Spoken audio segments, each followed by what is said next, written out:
जय हिंद दोस्तों, Sandeep tricky math special YouTube channel में आप सभी का स्वागत है। तो बिहार पुलिस कांस्टेबल 01/2023 जिसका कुल पद है 21,391। इसमें हम लोग साइंस के महत्वपूर्ण प्रश्नों को देखेंगे जो कि बिल्कुल ही एग्जाम ओरिएंटेड होगा। इसमें हम लोग टॉप लूसेंट का क्वेश्चन आंसर देखने वाले हैं जो कि बार बार एग्जाम में रिपीटेड होते हैं। तो आप सभी अंत तक जोर देखने का प्रयास कीजिएगा क्योंकि ये क्लास बेहद ही महत्वपूर्ण होने वाला है। तो चलिए दोस्तों, सेशन को स्टार्ट करते हैं और देखते हैं हम लोग बारी बारी से प्रश्न को। और यहाँ पे प्रश्न है कि पुष्प किसका रूपांतरण होता है, परांकुर, पत्ती, दल चक्र या मूलांकुर। तो यहाँ पे इस प्रश्न का सही आंसर क्या होना चाहिए कि पुष्प जो है वह किसका रूपांतरण होता है। तो इसका जो राइट आंसर हो जाएगा वह हो जाएगा ऑप्शन नंबर ए। परांकुर जो है इस प्रश्न का सही आंसर हो जाएगा ऑप्शन नंबर ए।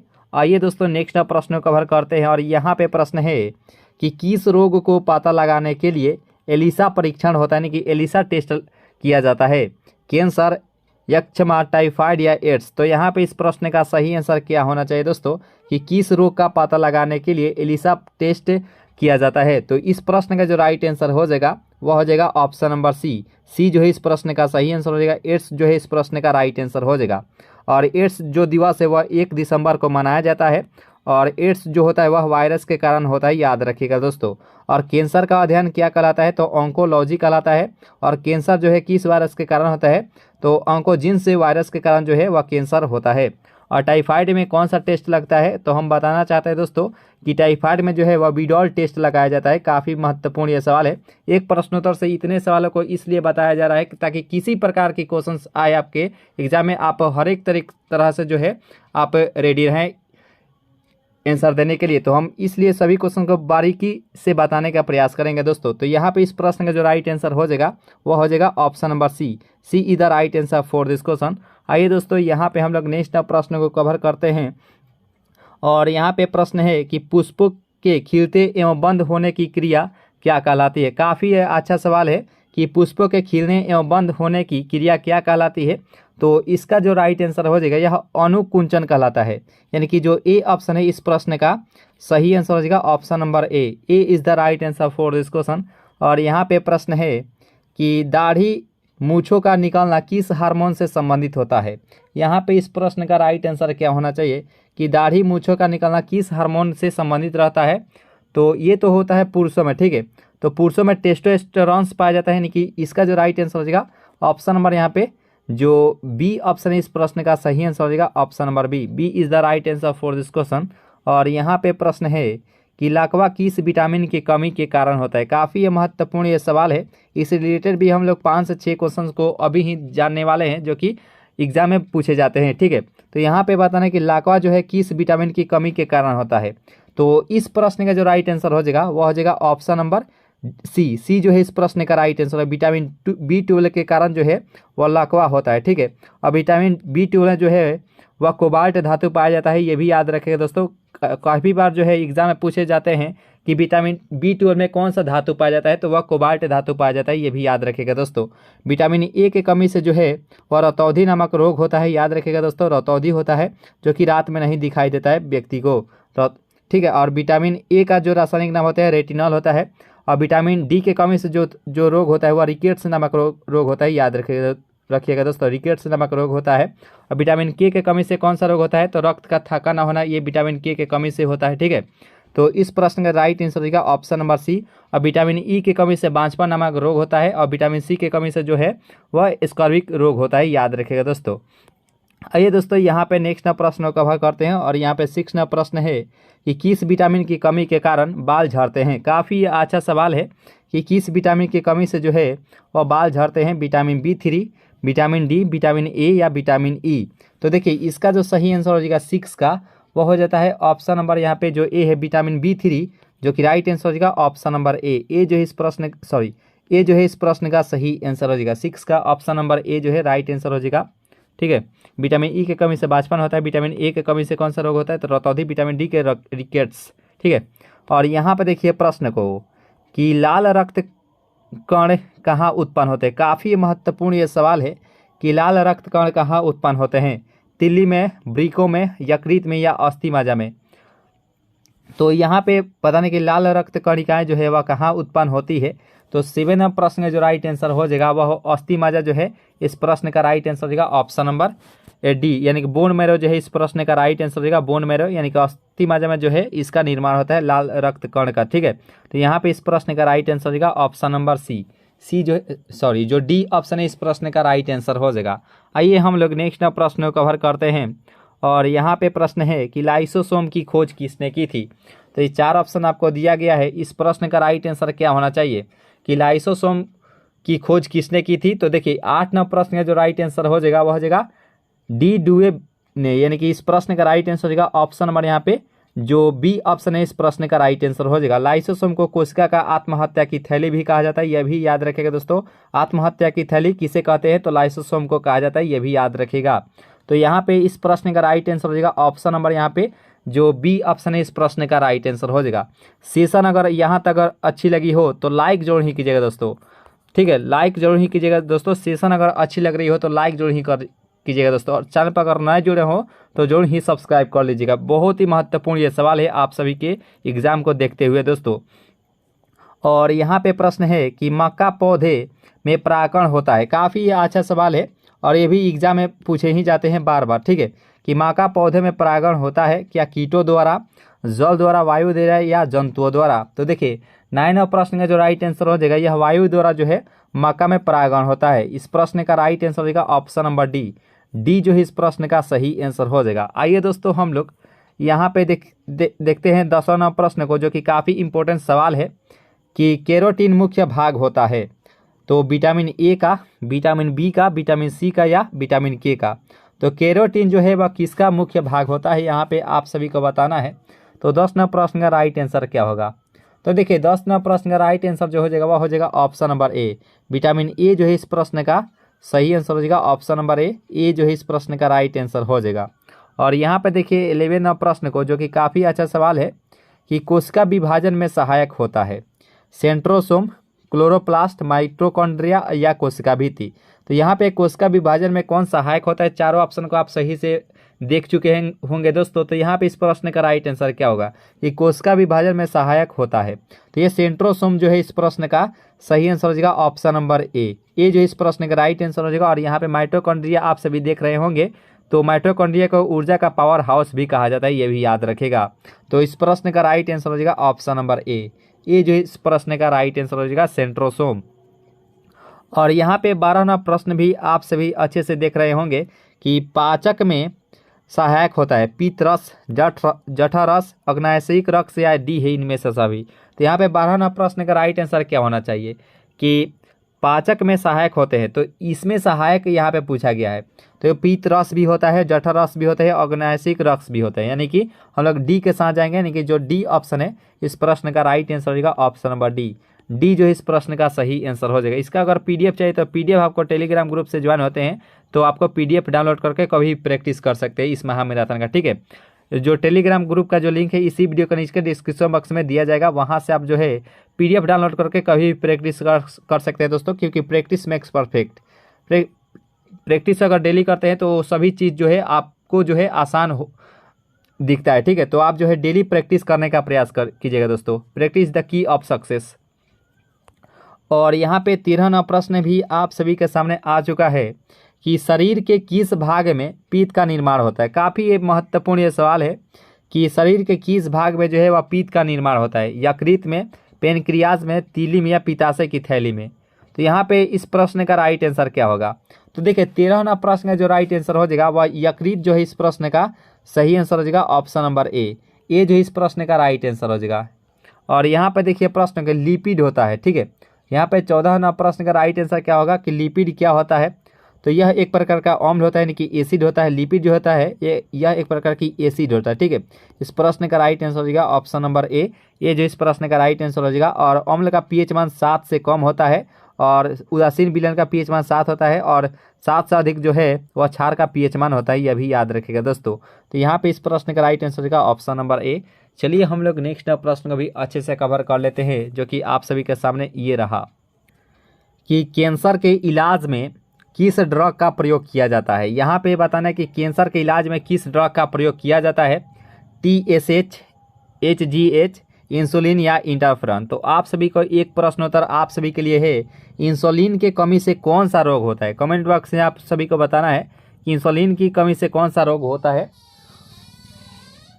तो यहाँ पे देखिए प्रश्न को कि कैंसर के इलाज में किस ड्रग का प्रयोग किया जाता है? तो इसका जो राइट आंसर हो जाएगा 15 का, वह हो जाता है ऑप्शन नंबर डी, इंटरफेरॉन जो है इस प्रश्न का राइट आंसर हो जाएगा।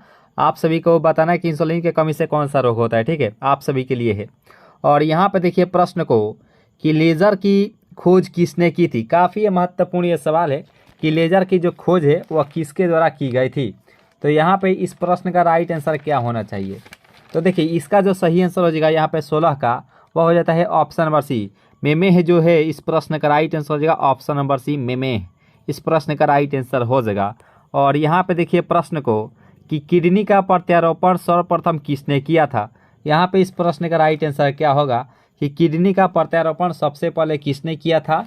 तो इसका जो सही आंसर हो जाएगा क्या लुइस मेमेह या जोसेफ लिस्टर या जोसेफ मूरे? तो इस प्रश्न का राइट आंसर होगा 17 का, हो जाता है ऑप्शन नंबर सी, जोसेफ मूरे के द्वारा जो है किडनी का प्रत्यारोपण सर्वप्रथम किया गया था।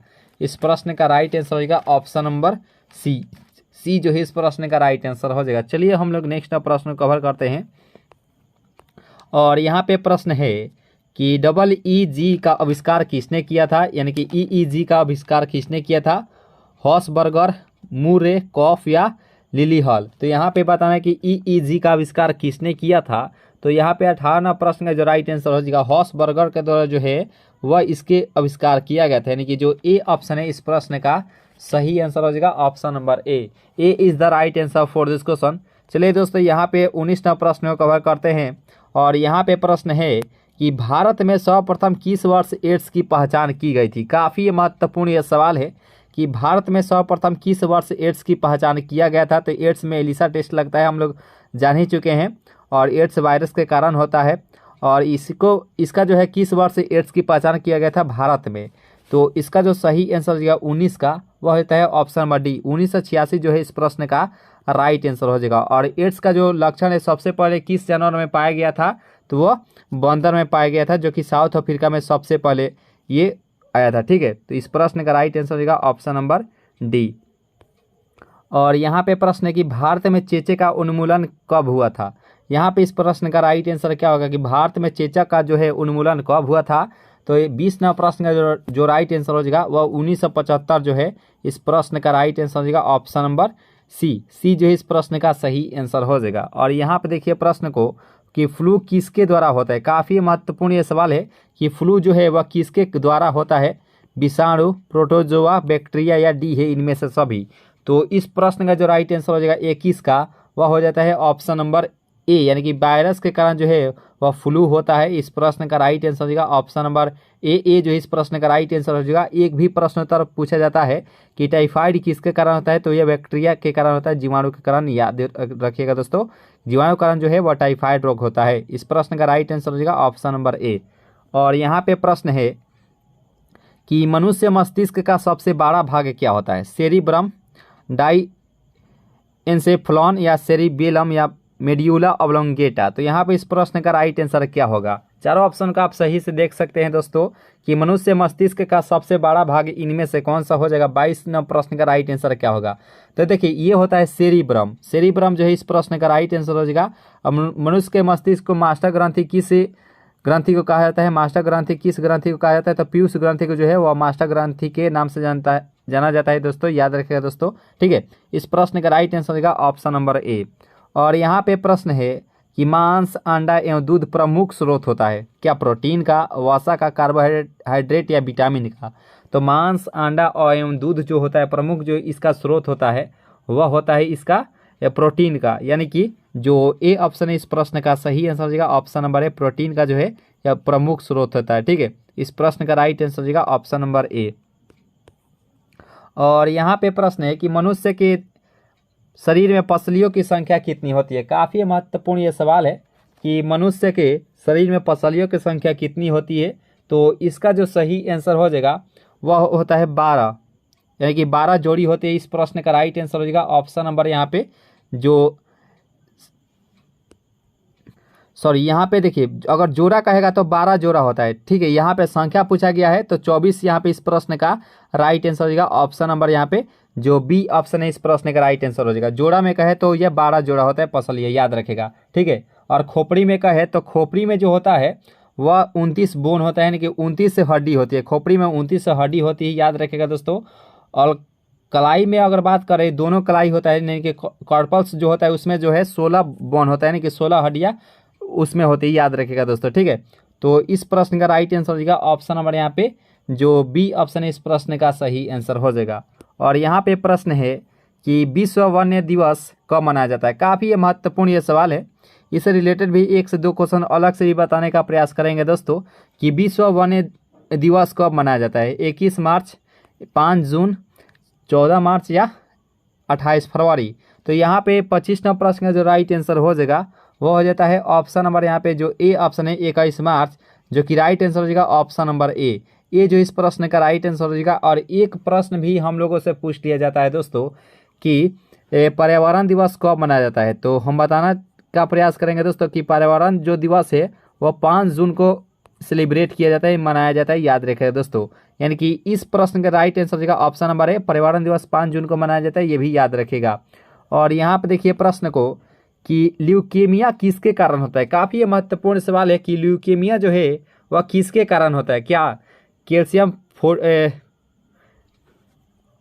40, सीजियम आयोडीन या SR19। तो यहाँ पे इस प्रश्न का राइट आंसर क्या, ल्यूकेमिया किसके कारण होता है। तो 26 नंबर प्रश्न का जो राइट आंसर हो जाएगा या SR90 होता है, ठीक है। इस प्रश्न का राइट आंसर हो जाएगा ऑप्शन नंबर यहाँ पे जो डी ऑप्शन है इस प्रश्न का राइट आंसर हो जाएगा। और आप सभी के लिए एक प्रश्नोत्तर है कि आयोडीन की कमी से कौन सा रोग होता है। कमेंट बॉक्स से आपको बताना है कि आयोडीन की कमी से कौन सा रोग होता है, ठीक है।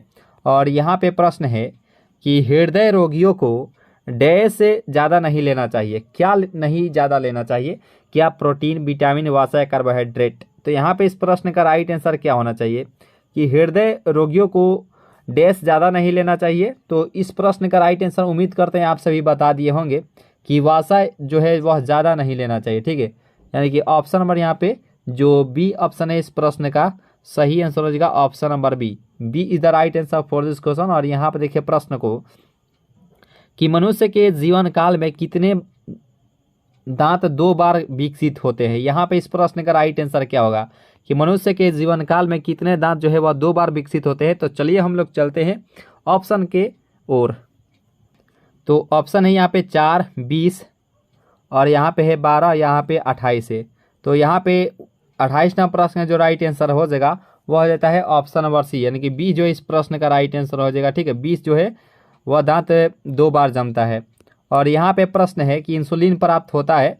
तो ऑप्शन आप देख सकते हैं चारों ऑप्शन की क्या होगा, इस प्रश्न का राइट आंसर क्या होगा कि इंसुलिन प्राप्त होता है। तो देखिए 29 नंबर प्रश्न का जो राइट आंसर हो जाएगा वह हो जाता है ऑप्शन नंबर यहाँ पे जो बी ऑप्शन है, यानी कि डालिया की जड़ों से, जो कि राइट आंसर हो जाएगा ऑप्शन नंबर बी।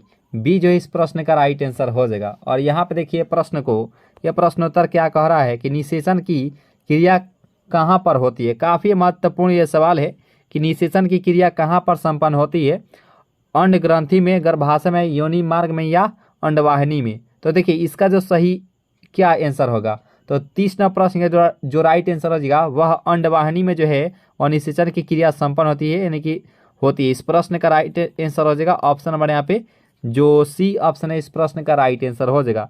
सेशन अगर अच्छी लग रही हो तो लाइक जरूर ही कीजिएगा दोस्तों। चैनल पर अगर नए जुड़े हो तो जरूर ही सब्सक्राइब कर लीजिएगा, लाइक तो जरूर ही कर लीजिएगा दोस्तों, ठीक है। और चैनल पर अगर नए जुड़े हो तो जरूर ही सब्सक्राइब कर लीजिएगा। बेहद ही महत्वपूर्ण ये सेशन है। और यहाँ पे प्रश्न है कि मानव के शरीर में सबसे प्रचुर मात्रा में कौन सा तत्व पाया जाता है, कार्बन, कैल्शियम, ऑक्सीजन या नाइट्रोजन। तो यहाँ पे बता दीजिए कि मानव शरीर के में सबसे प्रचुर मात्रा में कौन सा जो तत्व है वह पाया जाता है। तो 31 नंबर प्रश्न का जो राइट आंसर हो जाएगा वह ऑक्सीजन पाया जाता है। इस प्रश्न का राइट आंसर हो जाएगा ऑप्शन नंबर डी। डी जो है इस प्रश्न का राइट आंसर हो जाएगा। और यहाँ पर देखिए प्रश्न को कि जब कोई व्यक्ति सोता है तो उसका रक्तचाप में क्या परिवर्तन होता है, क्या बढ़ता है, घटता है, स्थिर रहता है या बढ़ता घटता रहता है। तो यहाँ पे 32 नंबर प्रश्न का राइट आंसर क्या होना चाहिए दोस्तों कि जब कोई व्यक्ति सोता है तो उसका रक्तचाप में क्या परिवर्तन होता है। तो 32 नंबर प्रश्न का जो राइट आंसर हो जाएगा वह हो जाता है ऑप्शन नंबर बी, वह घटता है। ठीक है, इस प्रश्न का राइट आंसर हो जाएगा ऑप्शन नंबर यहाँ पे जो बी ऑप्शन है इस प्रश्न का सही आंसर हो जाएगा ऑप्शन नंबर बी। चलिए दोस्तों यहाँ पे हम लोग देखते हैं नेक्स्ट प्रश्न को कि मानव शरीर में यूरिया की अधिकतम मात्रा पाई जाती है। तो यहाँ पे इस प्रश्न का राइट आंसर क्या होगा कि मानव शरीर में यूरिया की अधिकतम मात्रा पाई जाती है क्या रक्त में, हृदय में, मूत्र में या पसीना में। तो देखिए इसका जो सही आंसर हो जाएगा क्या इसका आंसर होना चाहिए। तो उम्मीद करते हैं आप सभी इसका आंसर दे दिए होंगे। ठीक है, तो देखिए इसका जो सही आंसर हो जाएगा 33 का वह हो जाता है ऑप्शन नंबर सी, यानी कि मूत्र में जो है वह यूरिया की मात्रा अधिकतम होती है। याद रखिएगा दोस्तों। तो इस प्रश्न का राइट आंसर हो जाएगा ऑप्शन नंबर यहाँ पे जो सी ऑप्शन है इस प्रश्न का सही आंसर हो जाएगा ऑप्शन नंबर सी।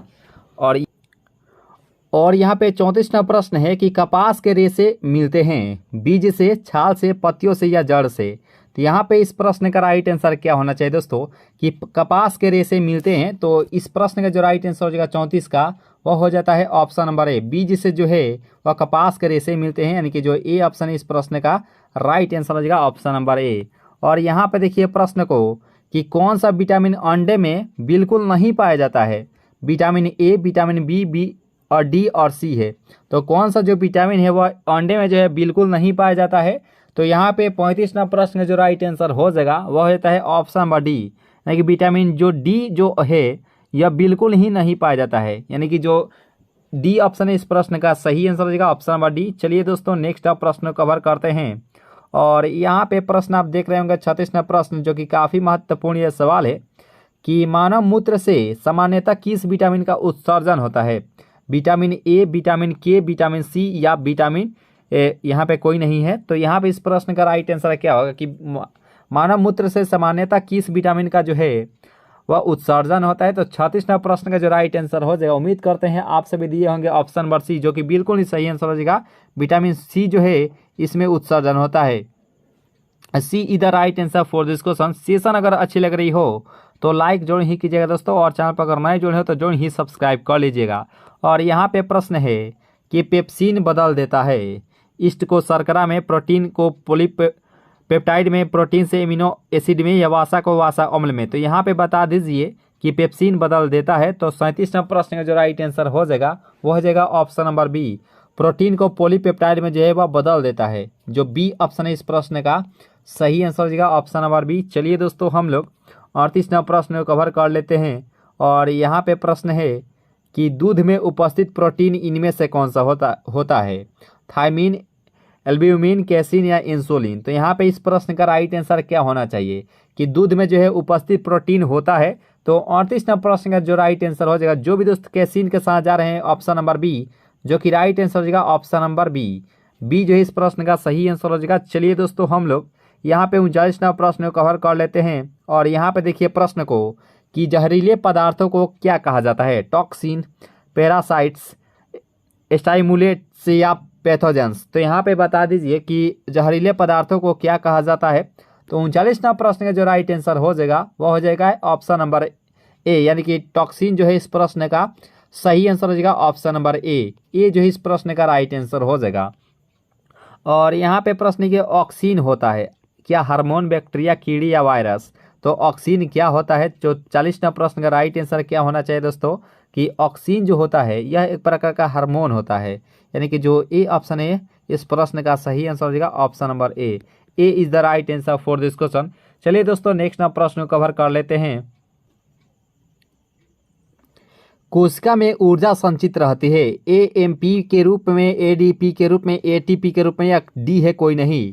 तो यहाँ पे बता दीजिए कि कोशिका में ऊर्जा जो संचित रहती है वह एटीपी के रूप में जो है वह संचित रहती है, यानी कि इस प्रश्न का जो राइट आंसर हो जाएगा ऑप्शन नंबर यहाँ पे जो सी ऑप्शन है इस प्रश्न का सही आंसर हो जाएगा। और एटीपी का एक फुल फॉर्म भी पूछ लिया जाता है दोस्तों कि एडेनोसिन ट्राइफॉस्फेट जो होता है वह एटीपी का फुल फॉर्म होता है। ठीक है, एडेनोसिन ट्राइफॉस्फेट इस प्रश्न का राइट आंसर हो जाएगा, यानी कि इस प्रश्न का सही आंसर हो जाएगा ऑप्शन नंबर सी।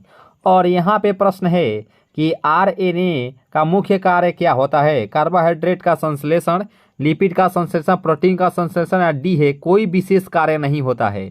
तो चारों ऑप्शन को आप सही से देख चुके हैं कि आरएनए का मुख्य कार्य क्या होता है। तो देखिए दूसरा ना प्रश्न का जो राइट आंसर हो जाएगा लिपिड का संश्लेषण होता है, यानी कि ऑप्शन नंबर यहाँ पे जो बी ऑप्शन है इस प्रश्न का सही आंसर हो जाएगा option number B. B is the right answer for this question दोस्तों। और यहाँ पे देखिए प्रश्न को कि मस्तिष्क ज्वर जिस जीव के कारण होता है वह होता है कुत्ता, विषाणु, सुअर या कबूतर। तो यहाँ पे इस प्रश्न का राइट आंसर क्या होना चाहिए दोस्तों कि मस्तिष्क ज्वर जिस जीव के कारण होता है वह जीव कौन सा हो जाएगा। तो ये थर्ड ना प्रश्न जो राइट आंसर हो जाएगा वह विषाणु के कारण होता है, ठीक है। इस प्रश्न का राइट आंसर हो जाएगा ऑप्शन नंबर यहाँ पे जो बी ऑप्शन है इस प्रश्न का राइट आंसर हो जाएगा कुत्ते काटने से कौन सा रोग होता है, तो रेबिस नामक रोग होता है जो कि रेबडो वायरस के कारण होता है, ठीक है। तो इस प्रश्न का राइट आंसर होगा ऑप्शन नंबर बी। और यहाँ पे प्रश्न है कि EEG का प्रयोग किस अंग के व्याधि के निदान के लिए किया जाता है। तो EEG का प्रयोग किस अंग के व्याधि के लिए निदान के लिए किया जाता है। तो देखिए इसका जो राइट आंसर होगा फोर्थ का वह होता है ऑप्शन नंबर सी। मस्तिष्क जो है इस प्रश्न का सही आंसर हो जाएगा option number C. C is the right answer for this question.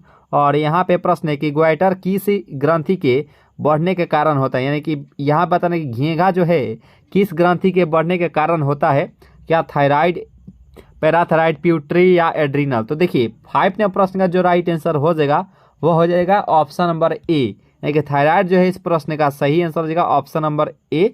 ए जो इस प्रश्न का सही आंसर हो जाएगा। और यहाँ पे प्रश्न है कि जिस पौधे में फूल या बीज नहीं बनते उसे क्या कहते हैं। यहाँ पे इस प्रश्न का राइट आंसर क्या होगा कि जिस पौधे में फूल या बीज अगर नहीं बनते हैं तो उसे हम लोग किस नाम से जानते हैं, क्या ऑर्किड्स, जिम्नोस्पर्म, एमनियोस्पर्म या क्रिप्टोगैम्स। तो यहाँ पे 6 नंबर प्रश्न का जो राइट आंसर हो जाएगा वह हो जाता है ऑप्शन नंबर सी। क्रिप्टोगैम्स जो है इस प्रश्न का सही आंसर हो जाएगा option number C. C is the right answer for this question. आइए दोस्तों यहाँ पे हम लोग 7 नंबर प्रश्न को भी कवर कर लेते हैं। और यहाँ पे प्रश्न आप देख सकते हैं कि हिपेरिन का निर्माण द्वारा होता है। यहाँ पे इस प्रश्न का सही आंसर क्या होगा, हिपेरिन का निर्माण डैश द्वारा होता है। तो यहाँ पे चारों ऑप्शन को आप सही से देख सकते हैं दोस्तों। इस प्रश्न का राइट आंसर क्या होगा, तो 7 नंबर प्रश्न का जो राइट आंसर हो जाएगा वह हो जाता है ऑप्शन नंबर डी। रक्त कोशिका जो है इस प्रश्न का राइट आंसर हो जाएगा ब्लड सेल्स जो है इस प्रश्न का सही आंसर हो जाएगा ऑप्शन नंबर डी। डी जो है इस प्रश्न का राइट आंसर हो जाएगा।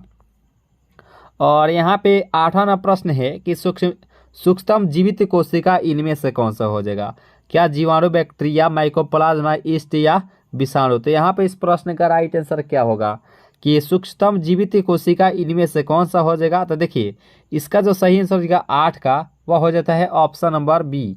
माइकोप्लाज्मा जो है वह इस प्रश्न का राइट आंसर हो जाएगा। बैक्टीरिया की खोज जो है यानी कि जीवाणु की जो खोज है ल्यूवेनहॉक के द्वारा किया गया था दोस्तों। और जीवित कोशिका की जो खोज है वह ल्यूवेनहॉक के द्वारा भी किया गया था, याद रखेगा। तो इस प्रश्न का राइट आंसर हो जाएगा ऑप्शन नंबर बी। और यहाँ पे प्रश्न है कि कवक में संचित भोज्य पदार्थ इनमें से कौन सा हो जाएगा, स्टार्च, फ्रुक्टोज, सुक्रोज या ग्लाइकोजन। तो यहाँ पे 9 प्रश्न का राइट आंसर क्या होना चाहिए दोस्तों कि कवक में संचित भोज्य पदार्थ इनमें से कौन सा हो जाएगा। तो उम्मीद करते हैं आप सभी 9 प्रश्न का भी आंसर दे दिए होंगे, ग्लाइकोजन, जो कि राइट आंसर हो जाएगा ऑप्शन नंबर सी। सी जो है इस प्रश्न का सही आंसर हो जाएगा। सेशन अगर अच्छी लग रही हो तो लाइक जरूर ही कीजिएगा दोस्तों। और अगर चैनल से अगर नए जुड़े हो तो जरूर ही सब्सक्राइब कर लीजिएगा दोस्तों, ठीक है। अपने दोस्तों में भी शेयर एक बार सभी दोस्त मिलकर कर दीजिए ताकि जो भी दोस्त नहीं आए हैं वो आ जाए दोस्तों, ठीक है। एक बार शेयर करने का प्रयास कीजिएगा। और यहाँ पे प्रश्न है कि सबसे मजबूत मांसपेशी पाई जाती है उंगलियों में, जांघ में, कलाई में या जबड़ों में। तो यहाँ पे बता देना है कि सबसे मजबूत मांसपेशी पाई जाती है। तो देखिए 10 नंबर प्रश्न का जो राइट आंसर हो जाएगा या जबड़ों में पाई जाती है। इस प्रश्न का राइट जो आंसर हो जाएगा वो हो जाएगा ऑप्शन नंबर डी। डी जो इस प्रश्न का राइट आंसर हो जाएगा। और यहाँ पे थोड़ा सा बताने का प्रयास करेंगे कि जांघ में जो है वह फीमर जो है वह हड्डी पाई जाती है जो कि सबसे बड़ी और सबसे मजबूत हड्डी होती है, ठीक है, हड्डी के रूप में। और यहाँ पे मांसपेशी पूछा गया है मजबूत, तो वह जबड़े में पाई जाती है। और घुटने की जो हड्डी होती है वह पटेला नामक हड्डी होती है, पटेला नामक हड्डी, याद रखिएगा दोस्तों, ठीक है। और हाथ की जो कलाई की जो हड्डी होती है वह कार्पल होती है, कार्पल, याद रखिए दोस्तों। हाथ की कलाई की जो हड्डी होती है वह कार्पल होती है। और जो घुटने की जो हड्डी होती है वह पटेला होती है। जांघ की हड्डी जो होती है वह फीमर होती है, ठीक है। यानी कि इस प्रश्न का जो राइट आंसर हो जाएगा ऑप्शन नंबर यहाँ पे जो डी ऑप्शन है इस प्रश्न का सही आंसर हो जाएगा। और यहाँ पे देखिए प्रश्न को कि गोलाकार प्रोटीन का उदाहरण इनमें से कौन सा हो जाएगा, एलिटिन, कोलाजन, कैरोटीन या एल्बुमिन। तो यहाँ पे इस प्रश्न का सही आंसर क्या होना चाहिए कि गोलाकार प्रोटीन का उदाहरण क्या होता है। तो 11वें नंबर प्रश्न का जो राइट आंसर हो जाएगा यह एल्बुमिन जो है इस प्रश्न का सही आंसर हो जाएगा ऑप्शन नंबर सी जो है इस प्रश्न का राइट आंसर हो जाएगा। जो भी दोस्त सी के साथ गए उनका बिल्कुल सही आंसर हो जाएगा। पीडीएफ जो है आपको टेलीग्राम से ज्वाइन होते हैं तो इसका पीडीएफ डाउनलोड करके आप कभी प्रैक्टिस कर सकते हैं दोस्तों। और यहाँ पे प्रश्न है कि डीएनए का संश्लेषण किस अवस्था में होता है, इंटरफेज और प्रोफेज, एनाफेज या मेटोफेज। तो यहाँ पे बता देना है कि डीएनए का संश्लेषण जो है किस अवस्था में पाया जाता है। तो इसका जो सही आंसर हो जाएगा 12 का वह इंटरफेज जो है इस प्रश्न का सही आंसर हो जाएगा ऑप्शन नंबर ए जो है इस प्रश्न का सही आंसर हो जाएगा। और यहाँ पे प्रश्न है कि फूलों का अध्ययन किया जाता है, एंथोलॉजी, एग्रोस्टोलॉजी, फिनोलॉजी या पेलियोनोलॉजी। तो यहाँ पे इस प्रश्न का राइट आंसर क्या है, फूलों का अध्ययन किया जाता है। तो 13वां प्रश्न का जो राइट आंसर हो जाएगा एंथोलॉजी जो है इस प्रश्न का राइट आंसर हो जाएगा ऑप्शन नंबर ए जो इस प्रश्न का राइट आंसर हो जाएगा। और यहाँ पे देखिए प्रश्न को कि बुढ़ापे के अध्ययन को क्या कहा जाता है। तो बुढ़ापे का अध्ययन क्या कहलाता है, तो गायनोकोलॉजी, जियोलॉजी या चलिए ऑप्शन और देख लेते हैं तो कि बुढ़ापे का अध्ययन क्या कहलाता है। सी है जीरोटोलॉजी और डी है जीनोलॉजी। तो जो बुढ़ापे का अध्ययन है वह जीरोटोलॉजी कहलाता है, यानी कि जो यहाँ पे जो सी ऑप्शन है इस प्रश्न का राइट आंसर होगा ऑप्शन नंबर सी। और यहाँ पे देखिए प्रश्न को कि यकृत यानी कि लीवर के अध्ययन को क्या कहते हैं। तो यहाँ पे इस प्रश्न का राइट आंसर क्या होगा कि लीवर का अध्ययन क्या कहलाता है, हर्पेटोलॉजी, हेपेटोलॉजी, होरोलॉजी या नीडोलॉजी। तो यहाँ पे चारों ऑप्शन को आप सही से देख चुके होंगे दोस्तों कि यकृत के अध्ययन को क्या कहते हैं। तो 15वां प्रश्न का जो राइट आंसर हो जाएगा वह हेप्टोलॉजी कहलाता है। हेपेटोलॉजी जो है इस प्रश्न का सही आंसर हो जाएगा ऑप्शन नंबर यहाँ पे जो बी ऑप्शन है इस प्रश्न का सही आंसर हो जाएगा। और यहाँ पे देखिए प्रश्न को कि मनुष्य के शरीर में सर्वाधिक पाया जाने वाला प्रोटीन इनमें से कौन सा हो जाएगा, मायोसिन, एल्ब्यूमिन, हीमोग्लोबिन या कोलाजेन। तो यहाँ पे बता देना है कि मनुष्य के शरीर में सर्वाधिक पाया जाने वाला प्रोटीन इनमें से कौन सा हो जाएगा। तो उम्मीद करते हैं आप सभी 16वां प्रश्न का आंसर बता दिए होंगे कोलाजेन, जो कि राइट आंसर हो जाएगा ऑप्शन नंबर सी जो है इस प्रश्न का राइट आंसर हो जाएगा। और आइए दोस्तों यहाँ पे लाइसिन के बारे में डिस्कस कर लेते हैं कि लाइसिन होता है एमिनो एसिड, विटामिन, ग्लूकोज या एंजाइम। तो यहाँ पे बता दें कि लाइसिन क्या होता है। तो आप सभी को बताना है कि ग्लूकोज का सूत्र क्या होता है। कमेंट बॉक्स से आपका आंसर जरूर ही आना चाहिए दोस्तों कि ग्लूकोज का सूत्र क्या होता है, what is the formula of glucose. ठीक है, तो यहाँ बताना है ग्लूकोज का सूत्र क्या होता है और यहाँ बता दीजिए कि लाइसिन होता है। देखिए लाइसिन की बात किया जाए तो यह एक प्रकार एमिनो एसिड के रूप में जाना जाता है। ठीक है, यानी कि इस प्रश्न का राइट आंसर हो जाएगा ऑप्शन नंबर यहाँ पे जो ए ऑप्शन है इस प्रश्न का सही आंसर हो जाएगा ऑप्शन नंबर ए। और यहाँ पे प्रश्न है कि लाइकेन में पाया जाने वाला शैवाल प्रायः होता है।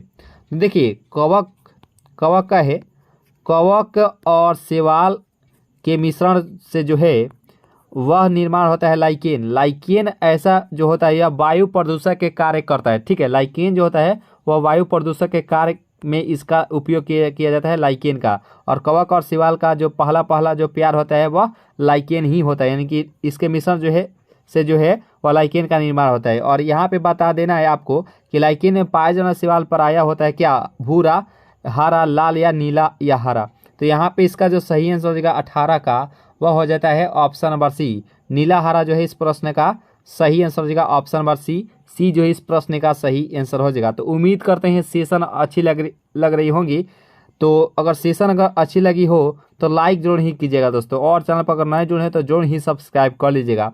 और यहाँ पे देखिए प्रश्न को कि अधिकांश एंटीबायोटिक दवाइयाँ बनती है कवक से, वायरस से, लाइकेन से या बैक्टीरिया से। तो यहाँ पे बता देना है कि अधिकांश जो एंटीबायोटिक जो दवाइयाँ बनती है वह किससे बनती है। तो 19वां प्रश्न का जो राइट आंसर हो जाएगा वह हो जाता है ऑप्शन नंबर सी से, बैक्टीरिया जो है इस प्रश्न का सही आंसर हो जाएगा option number C is the right answer for this question. और यहाँ पे देखिए प्रश्न को ये प्रश्नोत्तर क्या कह रहा है कि यकृत यानी कि लीवर किस रूप में भोजन को संचित करता है।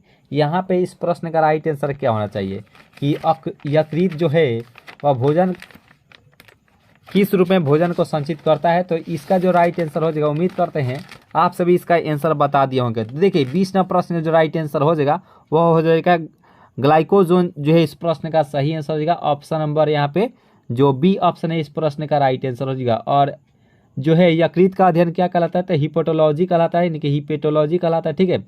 और इसका जो कार्य होता है कि रक्त का थाका जमने से रोकता जो है या यकृत जो होता है, ठीक है।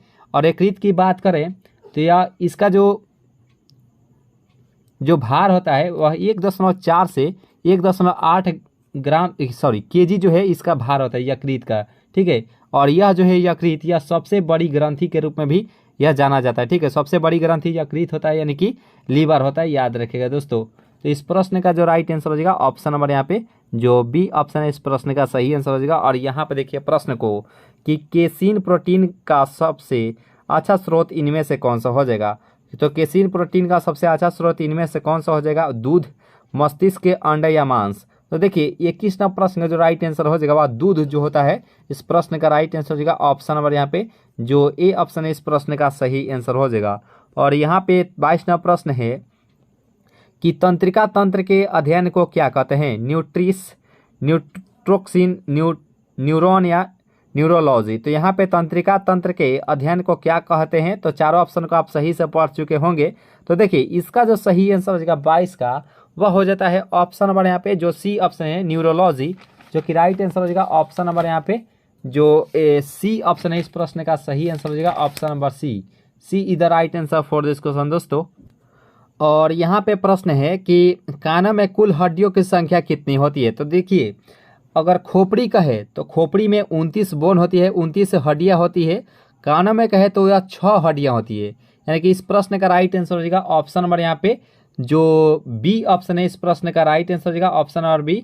और एक क्वेश्चन दोस्तों अगर पूछ लिया जाए कि कपाल में जो है वह कितनी हड्डियाँ होती है, तो वह 8 होती है, कपाल में 8 हड्डियाँ होती है, याद रखिएगा दोस्तों। और फेस यानी कि चेहरा का बात करें तो इसमें जो है वह 14 हड्डियाँ होती है, याद रखिएगा।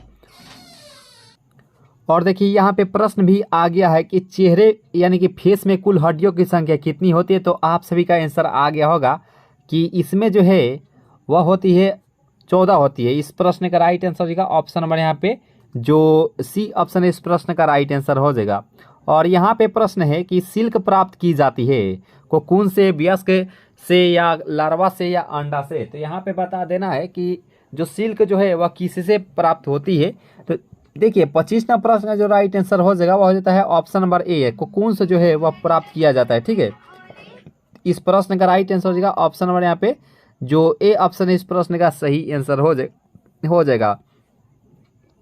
और यहाँ पे 26 नंबर प्रश्न है कि जंतु जगत का सबसे बड़ा वर्ग इनमें से कौन सा हो जाएगा, मोलस्का, आर्थ्रोपोडा, पीसेस या इंसेक्टा। तो यहाँ पे बता देना कि जंतु जगत का सबसे बड़ा वर्ग इनमें से कौन सा हो जाएगा। तो देखिए 26 नंबर प्रश्न का जो राइट आंसर हो जाएगा वह हो जाता है ऑप्शन नंबर यहाँ पे जो बी ऑप्शन है, आर्थ्रोपोडा, जो कि राइट आंसर हो जाएगा ऑप्शन नंबर बी जो इस प्रश्न का राइट आंसर हो जाएगा।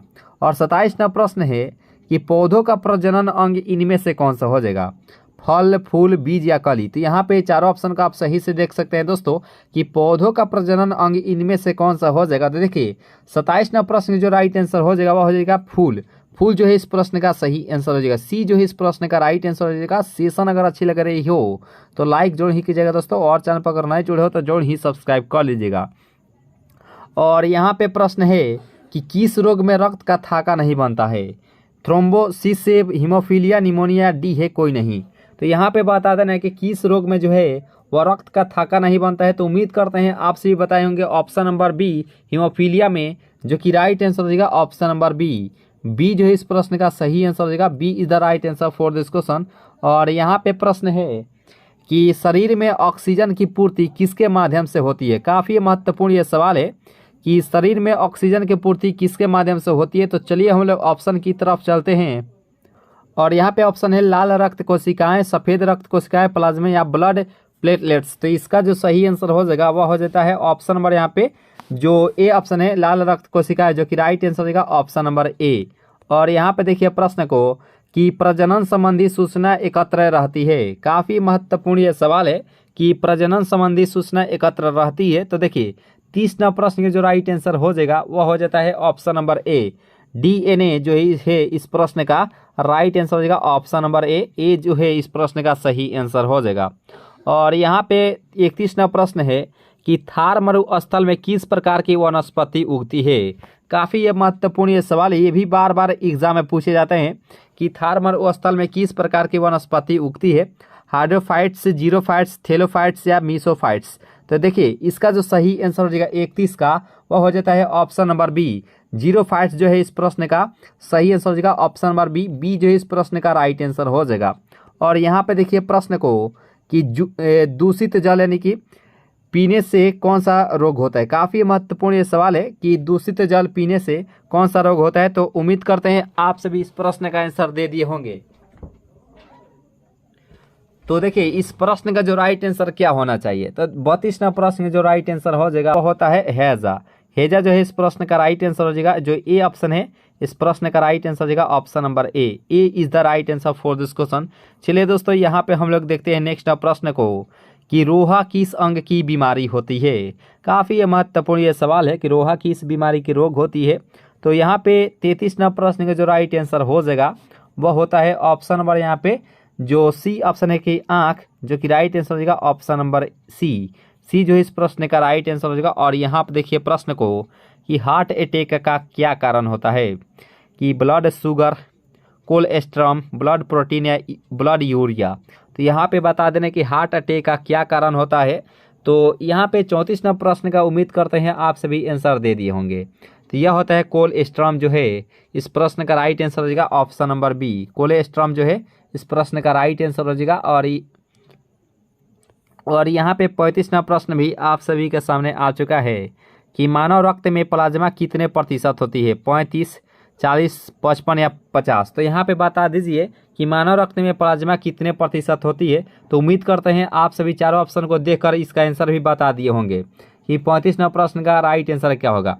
तो इससे देखिए प्लाज्मा की बात किया जाए तो इसमें 55% जो है वह रहती है। ठीक है, इस प्रश्न का राइट आंसर हो जाएगा ऑप्शन नंबर यहाँ पे जो डी ऑप्शन है इस प्रश्न का सही आंसर हो जाएगा ऑप्शन नंबर डी। इसका पीडीएफ चाहिए तो पीडीएफ आपको टेलीग्राम ग्रुप से ज्वाइन होते हैं, इसका पीडीएफ डाउनलोड करके आपको अभी प्रैक्टिस कर सकते हैं आंसर की के साथ। ठीक है, और यहाँ पे देखिए 36वां प्रश्न को कि प्रश्न उत्तर क्या कह रहा है कि एंजाइम में सहायक होते हैं श्वसन में, भोजन के पाचन, प्रतिरोधक शक्ति के विकास में या प्रजनन में।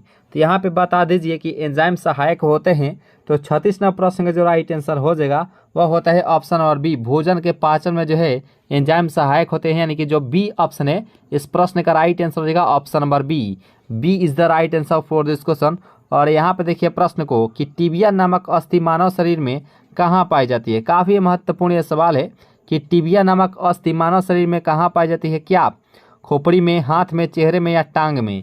तो देखिए इसका जो सही आंसर हो जाएगा वह हो जाएगा ऑप्शन नंबर यहाँ पे जो 37वां प्रश्न का राइट आंसर जो हो जाएगा वह हो जाएगा टांग में, यानी कि ऑप्शन नंबर यहाँ पे जो सी ऑप्शन है इस प्रश्न का सही आंसर हो जाएगा ऑप्शन नंबर सी, टांग में जो है इस प्रश्न का राइट आंसर हो जाएगा। और यहाँ पे 38वां प्रश्न है कि पौधों के रोगों का अध्ययन किस में होता है, ऑक्सोलॉजी, पैथोलॉजी, माइकोलॉजी या साइटोलॉजी।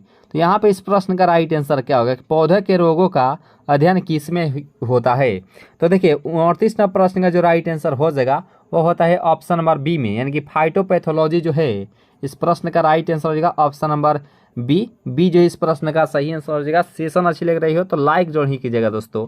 और यहाँ पे देखिए प्रश्न को कि पिट्यूटरी ग्रंथि स्थित होती है मस्तिष्क में, ग्रीवा में, जघनांग में या अग्नाशय में।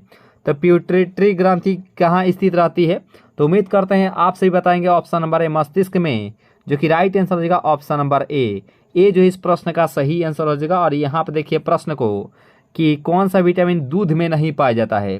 तो यहाँ पे इस प्रश्न का राइट आंसर क्या होगा कि कौन सा जो विटामिन है वह दूध में नहीं पाया जाता है, क्या vitamin A, vitamin B, vitamin C या डी है, कोई नहीं।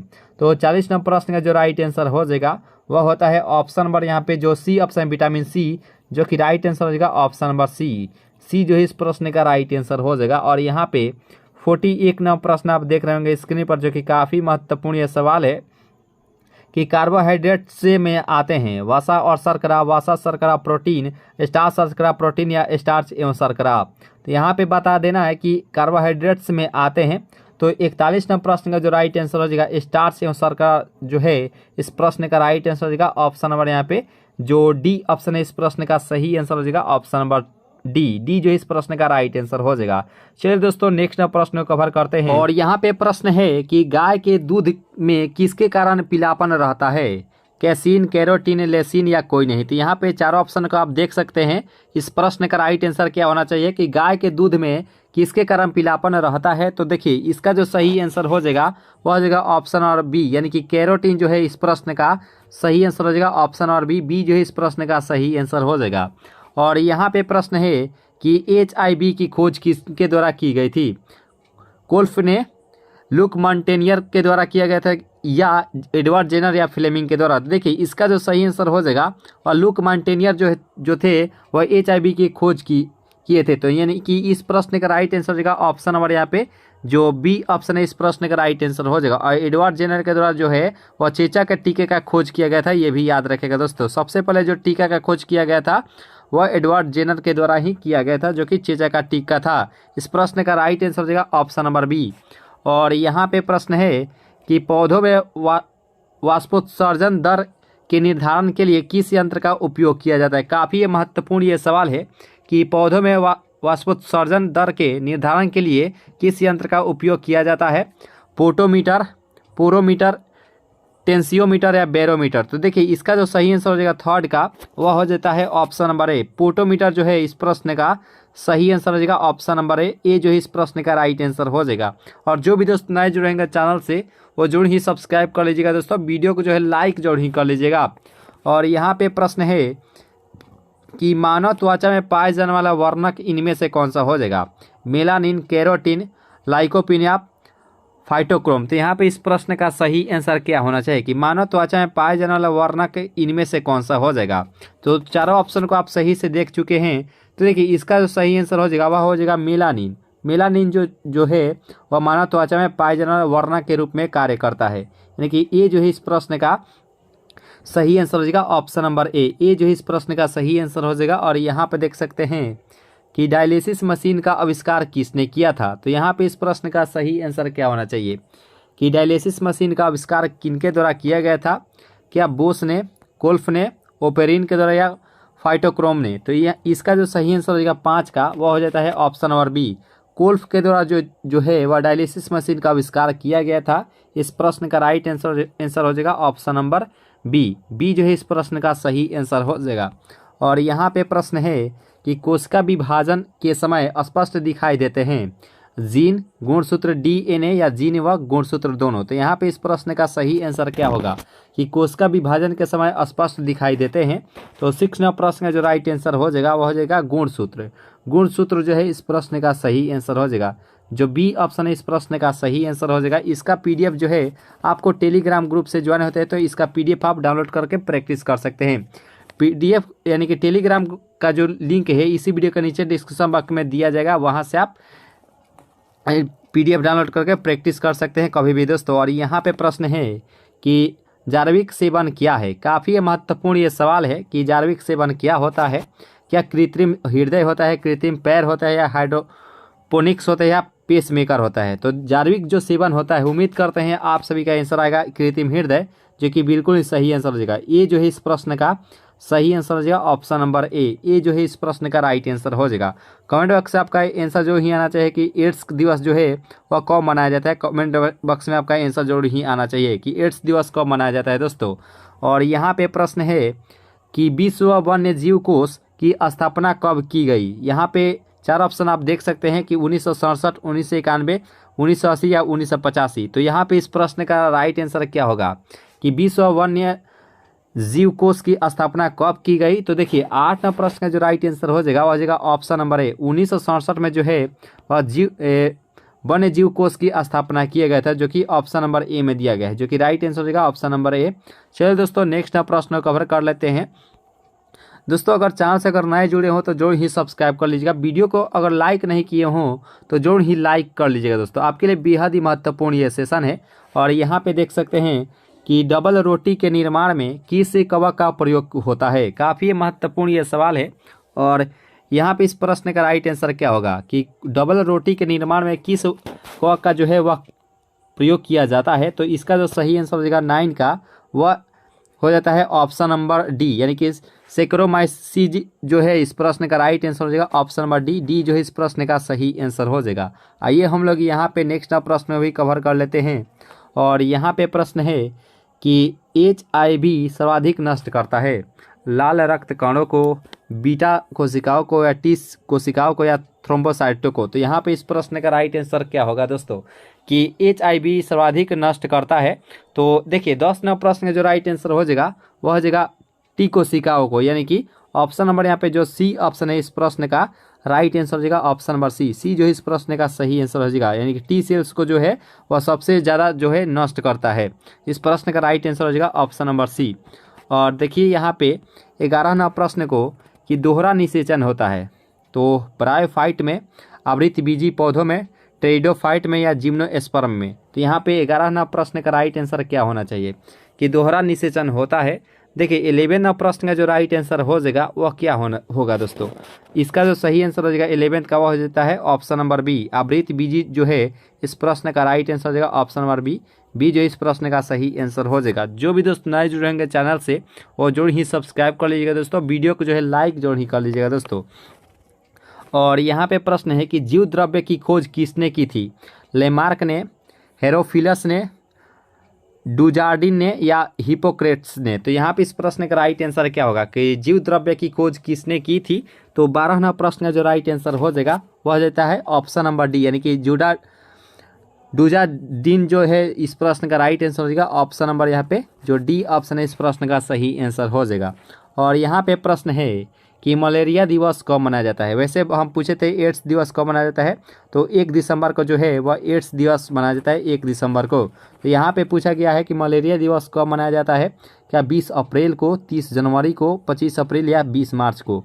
तो मलेरिया दिवस की बात करें तो इस प्रश्न का राइट आंसर हो जाएगा 25 अप्रैल को जो है वह मलेरिया दिवस मनाया जाता है। इस प्रश्न का राइट आंसर हो जाएगा ऑप्शन नंबर डी। चलिए दोस्तों नेक्स्ट प्रश्नों को भी कवर कर लेते हैं। और यहाँ पे 14 नंबर प्रश्न है कि भोजपत्र किस पेड़ की छाल से प्राप्त होता है, बेटियूला, बिर्च, क्वेरकस और बर्बेरियस। तो यहाँ पे इस प्रश्न का राइट आंसर क्या होगा कि भोजपत्र किस पेड़ की छाल से प्राप्त होता है।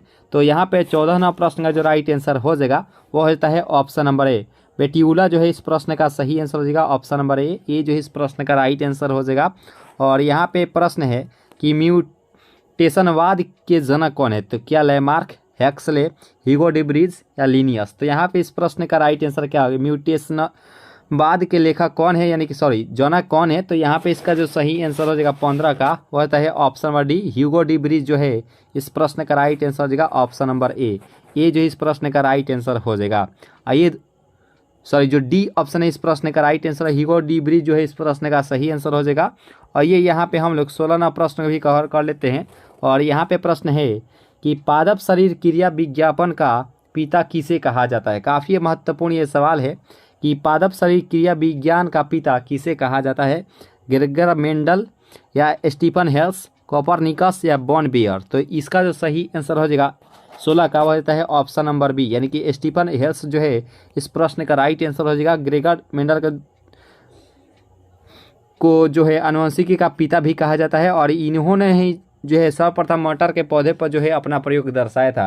आनुवंशिकी के पिता मेंडल को भी कहा जाता है। इस प्रश्न का राइट आंसर होगा ऑप्शन नंबर बी।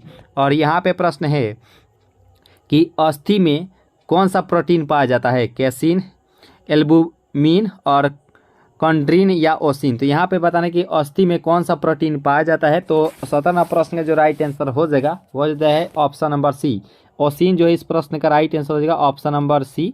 सी जो है इस प्रश्न का राइट आंसर हो जाएगा। और कवक विज्ञान का जनक कौन है, तो यहाँ बताना है माइकेली, केसी मेहता, E.J. बटलर या स्टीफन हेल्स। तो यहाँ पे इस प्रश्न का राइट आंसर क्या होगा कि कवक विज्ञान का जनक कौन है। तो यहाँ पे इस प्रश्न का जो राइट आंसर हो जाएगा 18 का वह हो जाता है ऑप्शन नंबर ए, माइकेली जो है इस प्रश्न का सही आंसर हो जाएगा। ये जो है इस प्रश्न का राइट आंसर हो जाएगा दोस्तों।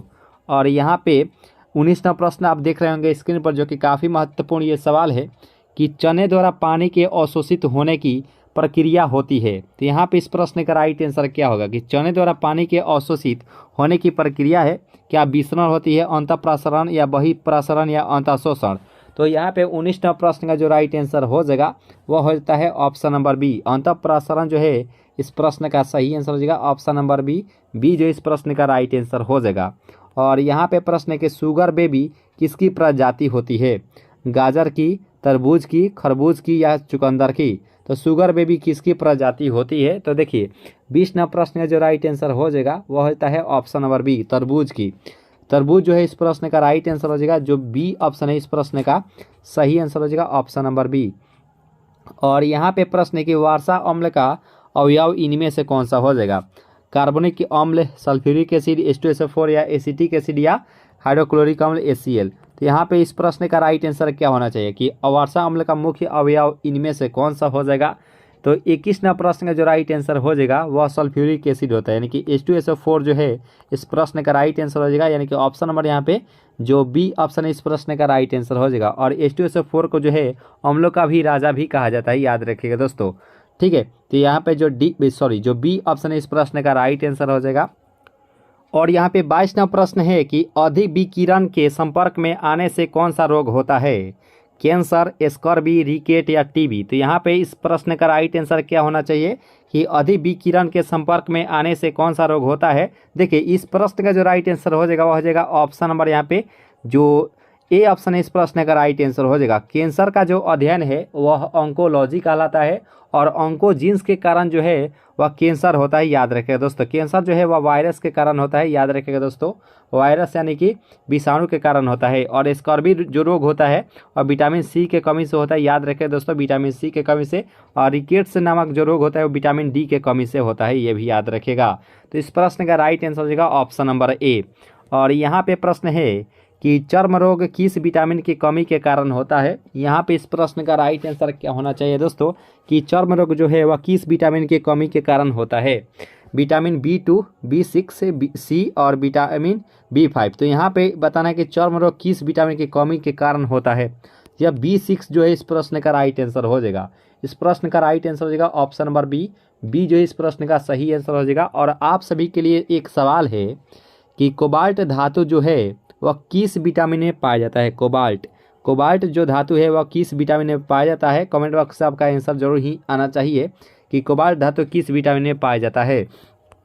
और यहाँ पे प्रश्न है कि कौन सी बीमारी प्रदूषण के कारण होती है या बढ़ जाती है? स्कर्वी, हीमोफीलिया, रियूमेटिज्म या ब्रोंकाइटिस? तो यहाँ पे इस प्रश्न का राइट आंसर क्या होगा कि कौन सी बीमारी प्रदूषण के कारण होती है या बढ़ जाती है? तो ब्रोंकाइटिस जो है इस प्रश्न का सही आंसर हो जाएगा ऑप्शन नंबर सी।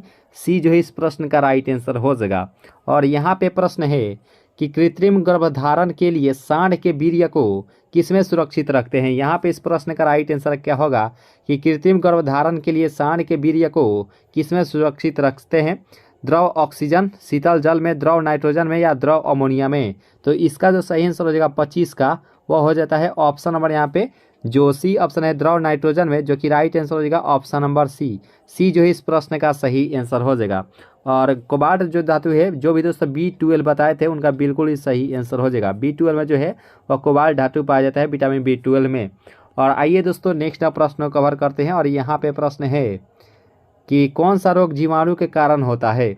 यहाँ पे इस प्रश्न का राइट आंसर क्या होगा? कौन सा जो रोग है वह जीवाणु के कारण होता है? खसरा, मलेरिया, ये तो इसमें तो होता नहीं है। और सी है पोलियो और डी है टीबी। तो टीबी जो है यह जीवाणु के कारण होता है। इस प्रश्न का राइट आंसर हो जाएगा ऑप्शन नंबर डी। डी जो है इस प्रश्न का राइट आंसर हो जाएगा। और यहाँ पे 27वां प्रश्न है कि समसूत्री विभाजन होता है अस्थायी कोशिकाओं में, जड़ की शीर्ष कोशिकाओं में, पराकण की मातृ कोशिकाओं में या उपयुक्त सभी में? तो समसूत्री जो विभाजन होती है वह हो जाएगा ऑप्शन नंबर यहाँ पे जो बी ऑप्शन है जड़ की शीर्ष कोशिकाओं में, जो कि राइट आंसर हो जाएगा ऑप्शन नंबर बी। बी जो है इस प्रश्न का राइट आंसर हो जाएगा। आइए यहाँ पे 28वां प्रश्न भी कवर कर लेते हैं। और यहाँ पे 28वां प्रश्न है कि सरीसृप वर्ग का अध्ययन क्या कहलाता है? यहाँ पे इस प्रश्न का राइट आंसर क्या होगा कि सरीसृप वर्ग का अध्ययन क्या कहलाता है? हिस्टोलॉजी, हर्पेटोलॉजी, ऑर्निथोलॉजी या इक्वेथोलॉजी? तो यहाँ पे इसका जो सही आंसर हो जाएगा 28 का वह होता है ऑप्शन नंबर बी। हर्पेटोलॉजी जो है इस प्रश्न का राइट आंसर हो जाएगा। और ऑर्निथोलॉजी जो है वह चिड़िया का अध्ययन कहलाता है, याद रखिएगा रखिएगा दोस्तों, क्योंकि चिड़िया उड़ती है तो उड़ती है यानी कि ऑर्निथोलॉजी, यानी कि ऑर्निथोलॉजी जो है वह चिड़िया का अध्ययन कहलाता है, याद रखिएगा। इस प्रश्न का राइट आंसर हो जाएगा ऑप्शन नंबर बी। और आप सभी के लिए एक सवाल है दोस्तों कि टाइफाइड में जो है वह कौन सा टेस्ट लगता है, टाइफाइड में जो है वह कौन सा टेस्ट लगता है। कमेंट बॉक्स से आपका आंसर जरूर ही आना चाहिए दोस्तों कि टाइफाइड में कौन सा टेस्ट लगता है दोस्तों। और यहाँ पे प्रश्न है कि लीवर में भविष्य के लिए कौन सा विटामिन भंडारित होता रहता है, विटामिन सी, ई, थायमिन या विटामिन ई। तो यहाँ पे इस प्रश्न का राइट आंसर क्या होगा कि लीवर में भविष्य के लिए कौन सा विटामिन जो है भंडारित होता रहता है। तो 29वां प्रश्न का जो राइट आंसर हो जाएगा वह हो जाता है ऑप्शन नंबर यहाँ पे जो सी ऑप्शन है विटामिन ए, जो कि राइट आंसर हो जाएगा ऑप्शन नंबर सी जो इस प्रश्न का राइट आंसर हो जाएगा। विटामिन सी के कमी से जानते हैं ये स्कर्वी रोग होता है, विटामिन ई के कमी से बांझपन नामक रोग होता है जिसे नपुंसकता के नाम से भी जानते हैं, और विटामिन ए के कमी से रतौंधी नामक रोग होता है, याद रखिएगा दोस्तों। तो इस प्रश्न का राइट आंसर होगा ऑप्शन नंबर सी यानी कि विटामिन ए। और यहाँ पे प्रश्न है कि सबसे कम जल की आवश्यकता किसे होती है, सेब को, केला को, आम को या खजूर को। तो यहाँ पे इस प्रश्न का राइट आंसर क्या होगा कि सबसे कम जल की आवश्यकता किसे होती है। तो 30वां प्रश्न का राइट आंसर अब तक आप दे दिए होंगे खजूर को, जो सी बता रहे हैं खजूर को, उनका राइट आंसर होगा ऑप्शन नंबर सी जो है इस प्रश्न का सही आंसर हो जाएगा। तो उम्मीद करते हैं आप सभी जो है अच्छे से अब तक कवर किए होंगे सभी क्वेश्चंस को। सेशन अगर अच्छी लग रही हो तो लाइक जरूर ही कीजिएगा दोस्तों, और अगर चांस से अगर नए जुड़े हो तो जरूर ही सब्सक्राइब कर लीजिएगा दोस्तों, ठीक है। और यहाँ पे प्रश्न है कि कौन सा प्रोटीन जल में घुलनशील होता है, एल्ब्यूमिन, ग्लोबुलिन, केरोटीन या मायोग्लोबिलिन। तो यहाँ पे इस प्रश्न का राइट आंसर क्या होगा कि कौन सा जो प्रोटीन है वह जल में घुलनशील होता है। तो 31वां प्रश्न का जो राइट आंसर हो जाएगा वह एल्ब्यूमिन जो है इस प्रश्न का राइट आंसर हो जाएगा ऑप्शन नंबर ए जो इस प्रश्न का सही आंसर हो जाएगा।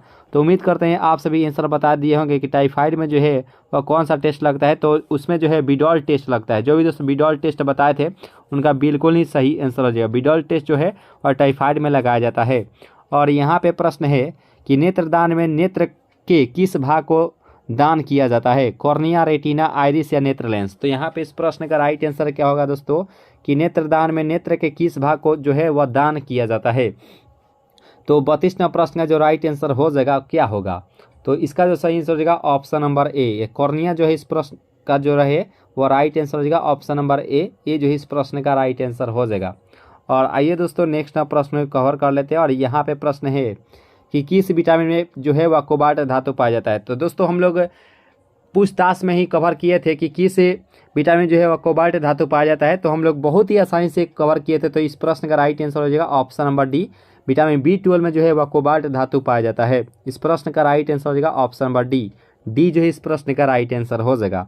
और यहाँ पे प्रश्न है कि हृदय की गति की जाँच किस यंत्र द्वारा जो है वह की जाती है, कार्डियोग्राम, क्रेस्कोग्राम, किलोस्कोप या साइट्रोट्रॉन। तो यहाँ पे इस प्रश्न का राइट आंसर क्या होगा, हृदय की गति की जांच किस यंत्र द्वारा की जाती है। तो 34वां प्रश्न का जो राइट आंसर हो जाएगा वह होता है ऑप्शन नंबर ए, यानी कार्डियोग्राम जो है इस प्रश्न का सही आंसर हो जाएगा ऑप्शन नंबर ए जो इस प्रश्न का राइट आंसर हो जाएगा।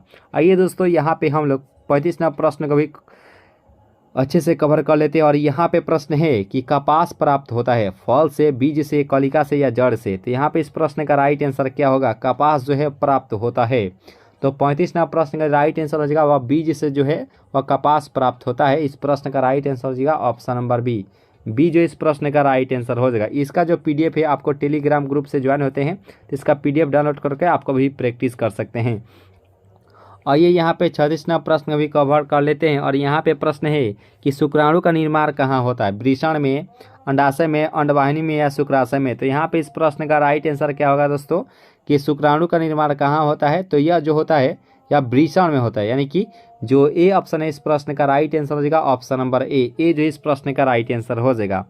और यहाँ पे 37वां प्रश्न है कि शरीर की सूक्ष्मतम इकाई क्या होती है। तो यहाँ पे इस प्रश्न का राइट आंसर क्या होगा, न्यूक्लियस, कोशिका, सेल्स, जीव द्रव्य कार्य या माइटोकॉन्ड्रिया।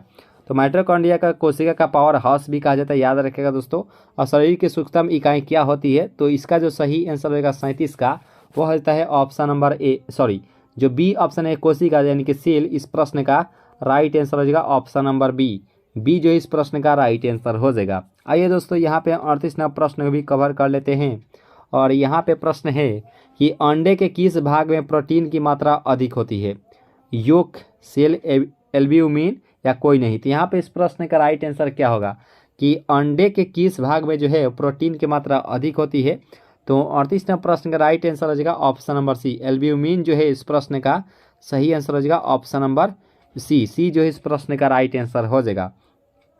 और यहाँ पे प्रश्न है कि मनुष्य को सर्वाधिक ऊर्जा प्राप्त होता है प्रोटीन से, वसा से, विटामिन से या कार्बोहाइड्रेट से। तो यहाँ पे इस प्रश्न का राइट आंसर क्या होगा कि मनुष्य को सर्वाधिक ऊर्जा प्राप्त होता है। तो 39वां प्रश्न का जो राइट आंसर हो जाएगा वो होता है ऑप्शन नंबर डी से, कार्बोहाइड्रेट जो है इस प्रश्न का सही आंसर हो जाएगा ऑप्शन नंबर डी जो है इस प्रश्न का राइट। निम्नलिखित में किसका अपवर्तनांक सर्वाधिक होता है। तो यहाँ पे इसी प्रश्न का राइट आंसर क्या होना चाहिए दोस्तों कि किसका जो अपवर्तनांक जो होता है वह सबसे अधिक होता है। जब भी दोस्तों अपवर्तनांक की बात किया जाए तो यह बैगनी का इस प्रश्न का राइट आंसर हो जाएगा ऑप्शन नंबर बी जो इस प्रश्न का राइट आंसर हो जाएगा। और सबसे कम अपवर्तनांक किसका होता है तो वह लाल रंग का होता है, क्योंकि लाल रंग का जो तरंग दैर्घ्य होता है वह सबसे अधिक होता है और बैगनी रंग का जो तरंग दैर्घ्य होता है वह सबसे कम होता है, इसलिए जो है इसका अपवर्तनांक जो है सबसे अधिक होता है। ठीक है, तो इस प्रश्न का राइट आंसर हो जाएगा ऑप्शन नंबर बी। और यहाँ पे प्रश्न है कि निम्न में किस विद्युत चुंबकीय तरंग की जो तरंग दैर्घ्य जो होता है वह सबसे ज़्यादा होता है। जब भी दोस्तों तरंग दैर्घ्य अगर ज़्यादा की बात किया जाए तो इस प्रश्न का राइट आंसर हो जाएगा ऑप्शन नंबर बी, यानी कि औरक्त जो किरणें होती है इसकी तरंग दैर्घ्य सबसे ज़्यादा होती है। और गामा किरणें की एक महत्वपूर्ण बात यह भी होता है इसकी जो भेदन क्षमता होती है वह सबसे अधिक इसकी भेदन क्षमता होती है, यानी कि 20 मीटर प्लेट को भी जो है यह आसानी वे से छिद्र कर सकती है, यानी कि पार कर सकती है। तो इस प्रश्न का राइट आंसर हो जाएगा ऑप्शन नंबर यहाँ पे जो बी ऑप्शन है इस प्रश्न का सही आंसर हो जाएगा। और यहाँ पे बात करें कि प्रकाश की चाल सबसे पहले ज्ञात की थी। जब भी दोस्तों यहाँ पे सबसे पहले यहाँ पे लिखा हुआ रहेगा तो ये रोमर के द्वारा जो है इस प्रश्न का राइट आंसर होगा, यानी कि प्रकाश की जो चाल है वह सबसे पहले रोमर के द्वारा जो है वह ज्ञात किया गया था। अब प्रकाश की जो चाल की बात करें तो हम सभी जानते हैं कि 3 × 10⁸ मीटर पर सेकेंड जो होता है वह निर्वात में प्रकाश की चाल होता है। तो इस प्रश्न का राइट आंसर हो जाएगा ऑप्शन नंबर बी। और फैराडे किसका मात्रक होता है, वह धारिता का मात्रक फैराडे होता है। याद रखिएगा दोस्तों, धारिता का मात्रक फैराडे होता है। वह वेबर किसका मात्रक होता है, तो चुंबकीय फ्लक्स का जो है मात्रक वेबर होता है, ये भी याद रखिएगा। तो तीसरा नंबर प्रश्न का राइट आंसर हो जाएगा ऑप्शन नंबर बी। और यहाँ पे प्रश्न है कि सरल सूक्ष्मदर्शी में वस्तु को रखा जाता है। यहाँ पे इस प्रश्न का राइट आंसर क्या होना चाहिए दोस्तों कि सरल सूक्ष्मदर्शी में वस्तु को कहाँ रखा जाता है, तो लेंस और प्रकाश के बीच रखा जाता है। ठीक है, तो यहाँ पे चौथा नंबर प्रश्न का राइट आंसर हो जाएगा ऑप्शन नंबर यहाँ पे जो ए ऑप्शन है इस प्रश्न का सही आंसर हो जाएगा ऑप्शन नंबर ए। और यहाँ पर देखिए 5 नंबर प्रश्न को, जो कि काफ़ी महत्वपूर्ण ये सवाल है कि जब प्रकाश वायु से कांच में जाता है तो उस समय क्या परिवर्तन होता है। 4 ऑप्शन आप अच्छे से देख लीजिए, इस चारों ऑप्शन में से कौन सा जो ऑप्शन है वह सही इसका आंसर हो जाएगा। तो जब प्रकाश वायु से कांच में जाता है तो इसकी तरंग दैर्घ्य में क्या परिवर्तन होता है, तो यह घटने लगती है, यानी कि डिक्रीज करने लगती है। ठीक है, तो इस प्रश्न का राइट आंसर हो जाएगा ऑप्शन नंबर यहाँ पे जो बी ऑप्शन है इस प्रश्न का राइट आंसर हो जाएगा ऑप्शन नंबर बी जो इस प्रश्न का राइट आंसर हो जाएगा। और यहाँ पर देख रहे होंगे आवृत्ति का क्या पूछा जाता है, तो आवृत्ति का मात्रक क्या होता है, तो आवृत्ति को हर्ट्ज में मापते हैं, ये भी याद रखिएगा। आवृत्ति का मात्रक हर्ट्ज में मापते हैं दोस्तों। तो इस प्रश्न का राइट आंसर हो जाएगा 5 का हो जाएगा ऑप्शन नंबर यहाँ पे जो बी ऑप्शन है इस प्रश्न का सही आंसर हो जाएगा। और यहाँ पे 6 नंबर प्रश्न से हम लोग बहुत ही ज़्यादा क्वेश्चंस को देखेंगे, क्योंकि इससे रिलेटेड कई बार जो है एग्जाम में प्रश्नोत्तर पूछ लिए जाते हैं बार क्वेश्चन। ठीक है, पूर्ण आंतरिक परावर्तन से रिलेटेड। तो यहाँ पे 6 नंबर प्रश्न है कि पूर्ण आंतरिक परावर्तन होता है जब प्रकाश जाता है। तो यह इसका राइट आंसर क्या होगा, चारों ऑप्शन को आप सही से देख लीजिए। क्या हीरे से कांच में, जल से कांच में, वायु से जल में या वायु से कांच में। तो पूर्ण आंतरिक परावर्तन होता है जब प्रकाश जाता है, तो हीरे से कांच में जो है इस प्रश्न का राइट आंसर हो जाएगा ऑप्शन नंबर ए जो इस प्रश्न का राइट आंसर हो जाएगा। और एक दोस्तों क्वेश्चन आप सुने होंगे मृग मरीचिका की घटना।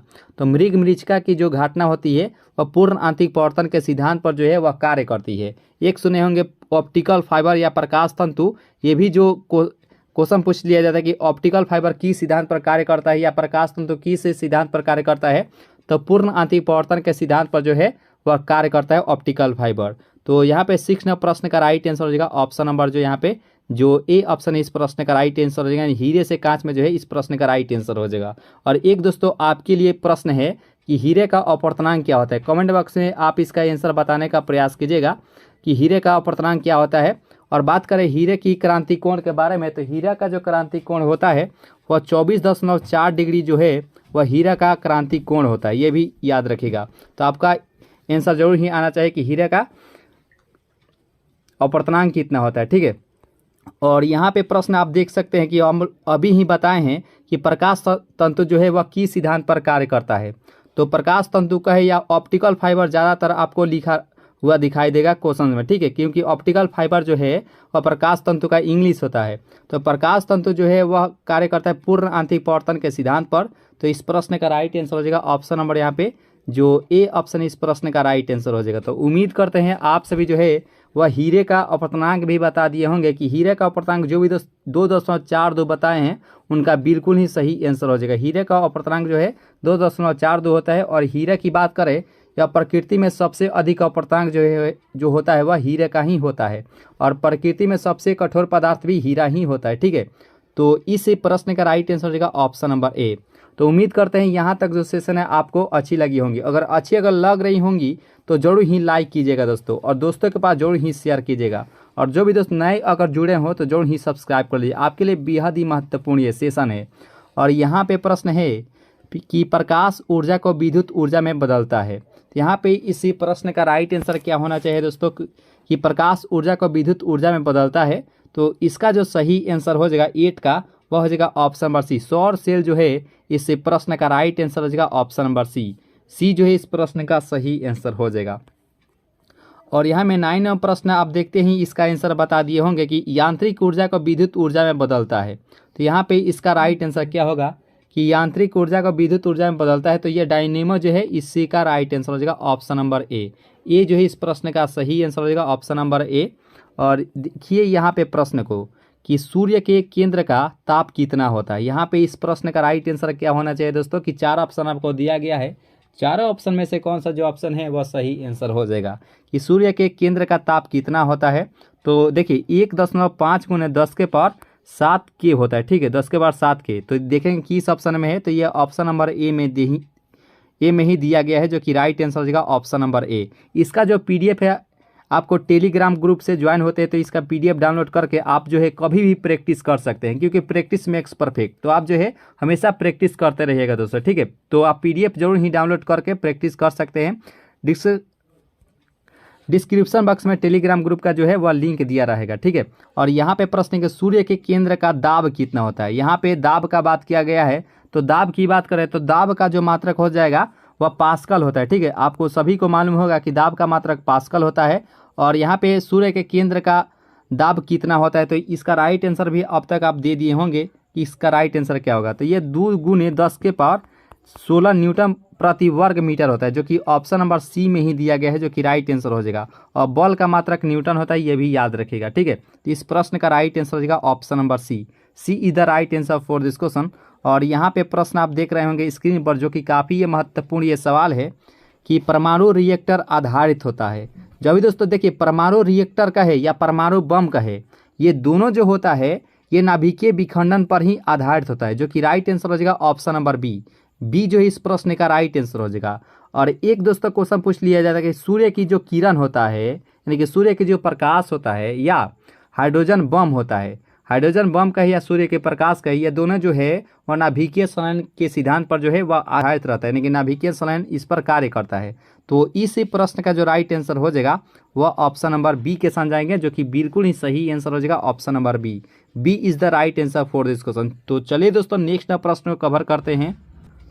तो यहाँ पे 13वां प्रश्न भी आप देख सकते हैं। ये प्रश्नोत्तर के बारे में हम डिस्कस किए थे कि परमाणु बम आधारित रहता है, तो ये जाहिर सी बात है नाभिकीय विखंडन पर आधारित रहता है, लेकिन कौन सा, तो ये अनियंत्रित होता है, ठीक है। तो अनियंत्रित ये ऑप्शन नंबर सी में दिया गया है, जो कि राइट आंसर हो जाएगा ऑप्शन नंबर सी जो है इस प्रश्न का राइट आंसर हो जाएगा। नाभिकीय संलयन के बारे में हम लोग भी डिस्कस किए थे कि हाइड्रोजन बम या सूर्य के प्रकाश, तो इस प्रश्न का राइट आंसर हो जाएगा ऑप्शन नंबर सी। तो उम्मीद करते हैं यहाँ तक जो सेशन है आप सभी बहुत ही अच्छे से कवर किए होंगे। तो लाइक जरूर ही कीजिएगा दोस्तों अगर वीडियो अगर अच्छी लग रही हो तो। और यहाँ पे देखिए यहाँ प्रश्न भी पूछ दिया गया है कि हाइड्रोजन बम आधारित रहता है, तो हम लोग आँख मूंद कर भी हम लोग बता देंगे कि नाभिकीय संलयन पर आधारित रहता है, जो कि बिल्कुल ही सही आंसर हो जाएगा ऑप्शन नंबर बी जो इस प्रश्न का राइट आंसर हो जाएगा। B is the right answer for this question दोस्तों। और यहाँ पे प्रश्न है कि सिलिकॉन तथा जर्मेनियम अर्धचालक होते हैं, एक संयोजी होते हैं, त्रिसंयोजी, पंच संयोजी या चतुर्थ संयोजी। तो यहाँ पे इसका राइट आंसर क्या होगा? देखिए सिलिकॉन तथा जर्मेनियम का बात किया गया है, तो ये चतुर्थ संयोजी इस प्रश्न का राइट आंसर है, क्योंकि इसमें 4 इलेक्ट्रॉन जो है वह होते हैं, ठीक है। तो इस प्रश्न का राइट आंसर हो जाएगा ऑप्शन नंबर यहाँ पे जो डी ऑप्शन है, इस प्रश्न का सही आंसर हो जाएगा ऑप्शन नंबर डी।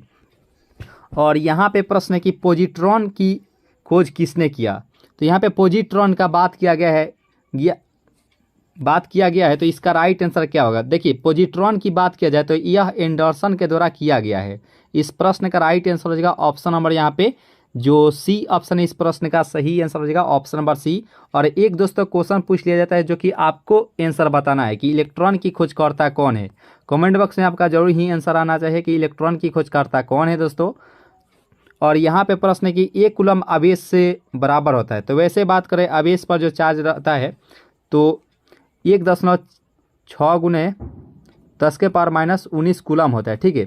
तो क्वांटिमीकरण से जो है इसका राइट आंसर होता है, देखिए 1 में अगर 1.6 गुने 10 के पावर माइनस 19 से अगर भाग देते हैं तो ये जो दशमलव है यहाँ पे जीरो हो, ये दशमलव हटेगा तो यहाँ पे जीरो हो जाएगा, ठीक है। तो फिर से अगर ऊपर जाता है तो 10 के पावर माइनस नहीं, ये तो प्लस में हो जाता है, तो 10 के पावर जो है यह प्लस में हो जाता है, ठीक है। यहाँ पे 19, अगर 19 में से एक यहाँ पे जीरो लेंगे तो यहाँ पे एक 18 हो जाएगा। और फिर 16 से अगर भाग देते हैं तो ये हो जाता है 6.25 गुने 10 के पावर 18 इलेक्ट्रॉन, जो कि यहाँ पे इसका राइट आंसर हो जाएगा ऑप्शन नंबर यहाँ पे जो ए ऑप्शन इस प्रश्न का सही आंसर हो जाएगा ऑप्शन नंबर ए।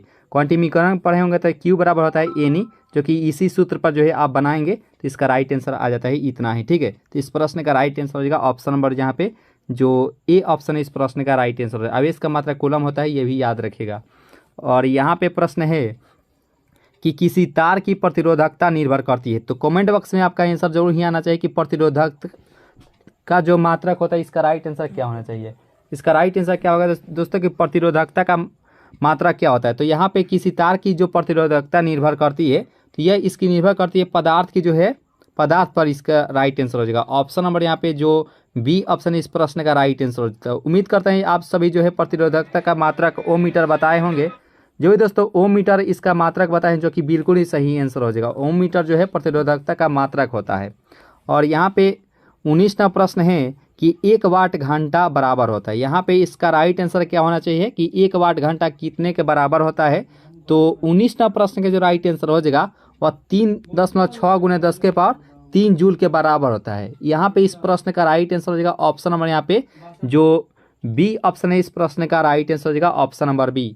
और एक दोस्तों क्वेश्चन पूछ लिया जाता है, हम लोग बहुत पहले उस क्वेश्चन को डिस्कस किए थे कि 1 हॉर्स पावर जो है वह कितने वाट के बराबर होता है। 1 हॉर्स पावर कितने वाट के बराबर होता है। कमेंट बॉक्स से आपका जरूर ही आंसर आना चाहिए कि वाट जो होता है वह शक्ति का मात्रक होता है। यह भी याद रखिएगा दोस्तों कि शक्ति का मात्रक वाट होता है और 1 हॉर्स पावर कितने वाट के बराबर होता है।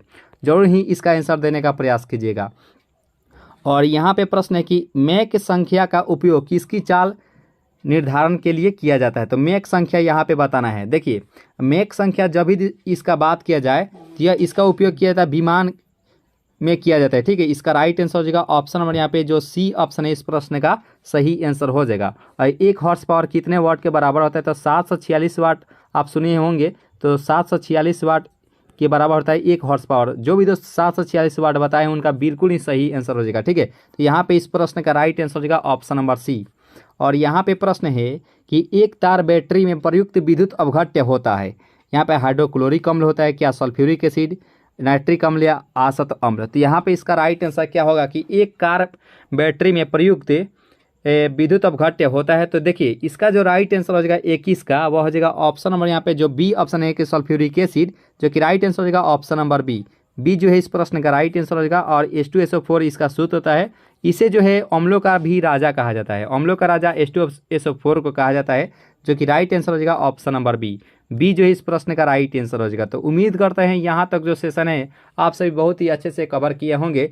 और जो भी दोस्त लाइक नहीं किए होंगे वीडियो को जरूर ही लाइक कर लीजिएगा दोस्तों। और जो भी दोस्त नए अगर जुड़े हों तो जरूर ही सब्सक्राइब कर लीजिएगा इस चैनल को, ठीक है। और अपने दोस्तों में भी जरूर शेयर करने का प्रयास कीजिएगा। और यहाँ पे देखिए ये प्रश्न उत्तर देखते ही आपका आंसर आ गया होगा कि स्पष्ट दर्शन की न्यूनतम दूरी होती है। देखिए स्पष्ट दृष्टि की न्यूनतम दूरी जो होती है वह 25 सेंटीमीटर होती है, ठीक है।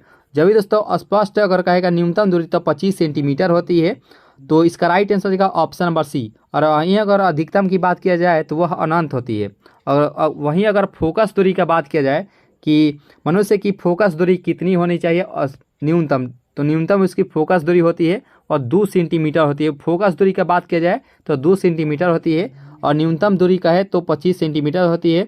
और अधिकतम का है तो वह अनंत होती है, इन्फिनिटिव होती है, याद रखेगा। तो इस प्रश्न का राइट आंसर हो जाएगा ऑप्शन नंबर सी। और यहाँ पे प्रश्न है कि प्रकाश के तरंग सिद्धांत को किसने प्रतिपादित किया था? तो न्यूटन बाबा, रदरफोर्ड, वेबर या हाइगेंस। तो यहाँ पे इसका राइट आंसर क्या होगा कि प्रकाश के तरंग सिद्धांत को किसने प्रतिपादित किया था? तो 23 नंबर प्रश्न का जो राइट आंसर हो जाएगा वह हाइगेंस जो है इस प्रश्न का राइट आंसर हो जाएगा ऑप्शन नंबर सी जो है इस प्रश्न का राइट आंसर हो जाएगा। तो चलिए दोस्तों नेक्स्ट प्रश्न को कवर करते हैं। और यहाँ पे प्रश्न के इंद्रधनुष में किस रंग का विक्षेपण अधिक होता है? जब भी दोस्तों विक्षेपण अगर अधिक का बात किया जाए तो 4 ऑप्शन आप देख सकते हैं, बैगनी, पीला, नीला या लाल। तो देखिए यहाँ पे प्रश्न आप सही से देख लीजिए कि इंद्रधनुष में किस रंग का विक्षेपण सबसे अधिक होता है। तो 24 नंबर प्रश्न का राइट आंसर हो जाएगा बैगनी, जो कि बिल्कुल ही सही आंसर हो जाएगा ऑप्शन नंबर ए, क्योंकि इसका जो तरंगदैर्घ्य होता है सबसे कम होता है। और सबसे कम किसका विक्षेपण होता है? तो वह लाल रंग का होता है, ये भी याद रखेगा। तो इसका जो राइट आंसर हो जाएगा ऑप्शन नंबर ए, क्योंकि लाल रंग का जो है तरंगदैर्घ्य सबसे अधिक होता है। और कमेंट बॉक्स में आपका एक क्वेश्चन हम पूछते हैं, आपका आंसर जरूर ही आना चाहिए कि जो सिग्नल के रूप में जो किस रंग का उपयोग किया जाता है, नहीं होता सिग्नल के रूप में किस रंग का उपयोग किया जाता है। कमेंट बॉक्स से आपका जरूर ही आंसर आना चाहिए, ठीक है। तो यहाँ पे चलिए नेक्स्ट प्रश्न को कवर कर लेते हैं। और यहाँ पे प्रश्न है कि पानी के ऊपर तेल परत का चमकना का उदाहरण होता है। यहाँ पे इस प्रश्न का राइट आंसर क्या होगा कि पानी के ऊपर तेल परत का चमकना का उदाहरण होता है। तो देखिए 25 नंबर प्रश्न का जो राइट आंसर हो जाएगा वो हो जाएगा ऑप्शन नंबर यहाँ पे व्यक्तिकरण, जो कि राइट आंसर हो जाएगा ऑप्शन नंबर डी जो है इस प्रश्न का राइट आंसर हो जाएगा। और व्यतिकरण की बात किया जाए, जो चिड़िया का जो रंग होता है, चिड़िया का जो रंग होता है कि कौन सा चिड़िया किस रंग की है, लाल है, पीला है, नीला या हरा है, चिड़िया का जो रंग का जो निर्धारण किया जाता है वह व्यतिकरण के कारण ही संभव हो पाता है कि चिड़िया का रंग कैसा है, ठीक है। तो इस प्रश्न का जो राइट आंसर हो जाएगा ऑप्शन नंबर यहाँ पे जो डी ऑप्शन है इस प्रश्न का राइट आंसर हो जाएगा। व्यतिकरण की खास बात जो है एक पतले प्रिज्म का जो कारण होता है वह व्यतिकरण के कारण ही संभव हो पाता है, ठीक है। तो इस प्रश्न का राइट आंसर हो जाएगा ऑप्शन नंबर डी। और यहाँ पे प्रश्न के धूप चश्मे की पावर होती है। देखिए धूप चश्मा का बात किया गया है, तो धूप चश्मा का जो पावर होती है इस प्रश्न का राइट आंसर हो जाएगा 26 का हो जाएगा ऑप्शन नंबर, यानी कि 0 डायोप्टर होती है। और डायोप्टर किसका मात्रक होता है? तो लेंस की क्षमता का जो मात्रक होता है वह डायोप्टर में मापते हैं, ये भी याद रखिएगा दोस्तों कि लेंस की क्षमता का जो मात्रक होता है वह डायोप्टर में मापते हैं, याद रखिएगा, या मीटर इन्वर्स में, ठीक है। मीटर इन्वर्स का है या डायोप्टर व लेंस की क्षमता का मात्रक होता है। इस प्रश्न का राइट आंसर हो जाएगा ऑप्शन नंबर ए। तो उम्मीद करता है यहाँ तक जो सेशन है आप सभी बहुत ही अच्छे से कवर किए होंगे। आगे भी दोस्तों बहुत ही महत्वपूर्ण ये सेशन है, क्योंकि आपके लिए बेहद ही महत्वपूर्ण सेशन लेकर आए हैं, क्योंकि हम लोग विज्ञान का निचोड़ देख ही रहे हैं। तो एक एक करके हम लोग सभी क्वेश्चंस को कवर करेंगे और आपसे जो है एक भी प्रश्न उत्तर एग्जाम में नहीं छूटेगा, और विज्ञान सेक्शन से कहते हैं। और यहाँ पे प्रश्न है कि वायुमंडल में प्रकाश के विसरण का कारण क्या होता है।